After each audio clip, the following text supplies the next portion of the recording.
Dinamikat në shtëpinë më të famshme vazhdojnë të prodhojnë debate të forta, por duket se këtë herë situata ka kaluar kufit e lojës. Një diskutim mes banorëve Brikena dhe Artan ka degraduar në fjalor ofendues nga ky i fundit, duke shkaktuar një reagim të menjëhershëm nga jashtë shtëpisë. Gjatë një bisede në oborrin e shtëpisë, Artani ka përdorur terma denigrues ndaj Brikenës, duke krahasuar atë me personazhe filmash dhe duke përdorur një fjalor që është konsideruar gjërësisht si i papërshtatshëm për një transmetim televiziv. Pas këtij episodi, llogaria zyrtare e Brikenës në Instagram, e cila menaxhohet nga familjarët dhe stafi i saj, ka publikuar një deklaratë të fortë ku dënon sjelljen e Artanit. Ata janë shprehur të shokuar nga gjuha e përdorur nga ai. Loja ka limite, por edukata është detyrim.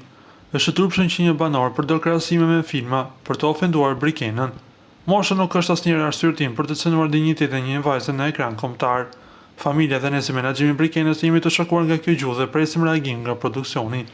Nuk do të lejojmë asnjë lloj bullizimi ndaj saj, shkruaj në njoftimin zyrtar.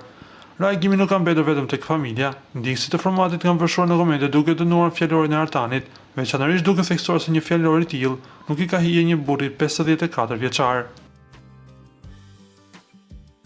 Para se të ndiqni lajmin, ju lutem klikoni tek butoni subscribe për të marrë të rejat më të fundit nga showbizi shqiptar. Faleminderit.